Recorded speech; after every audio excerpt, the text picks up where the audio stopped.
talked yesterday about forming that quadratic equation, how we're going to solve it today. We're going to look at some general rules for doing that, as well as a couple other things. So general directions for solving quadratic equations.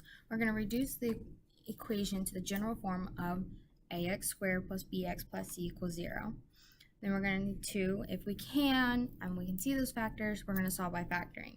If we can't see those factors, we're going to solve by completing the square or by the quadratic formula, which again we talked about yesterday and the day before. Then we're going to check all of our results, rejecting any extraneous roots and accounting for roots that have not been removed by dividing both sides of the equation by a non-rational expression. Now please note that in general, no extraneous roots is introduced by clearing an equation of fractions, provided that fractions have a common denominator are combined. Each fraction is expressed in its lowest terms, and both members are then multiplied by the lowest common denominator. So let's look at problem 1 and see if we can work through it based on those parameters. So we have 2x squared minus 5x equals 0.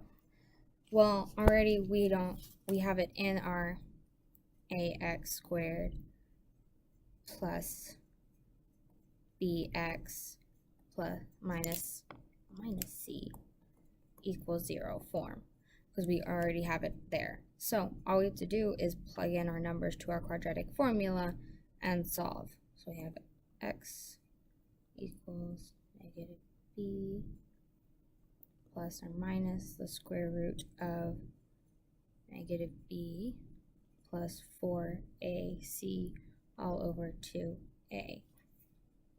So at this point it's just to plug in. So we have a equals 2, b equals 5, and since how we have nothing for this 0, then we can say that c equals 0.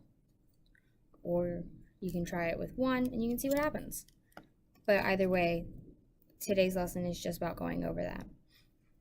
So now we can find roots using the quadratic formula. First, as is appropriate, express the roots exactly using a fraction and or radicals in simplest forms. Second, use your calculator to express the roots as decimals rounded to the hundredths place if necessary. So if we have the equation 3x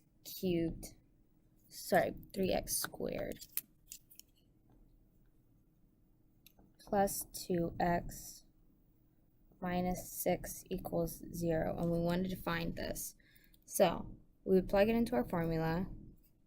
So a equals 3, b equals 2, and c equals 6. So we would have x equals negative 2 plus or minus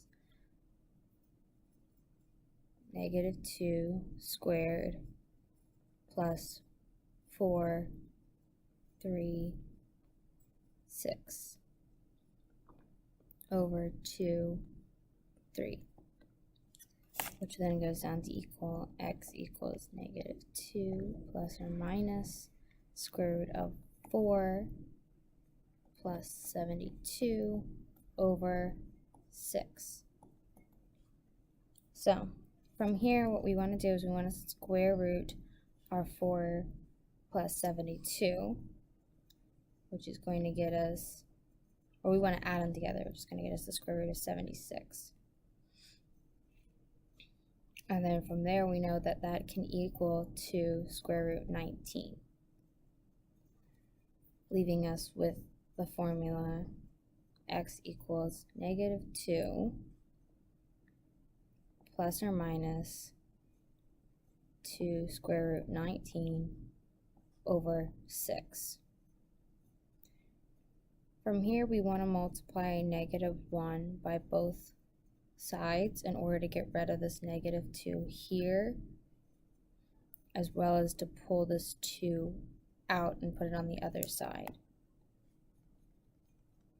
So we're going to say that all of this x equals 2 parenthesis negative 1 plus or minus square root 19 over 6.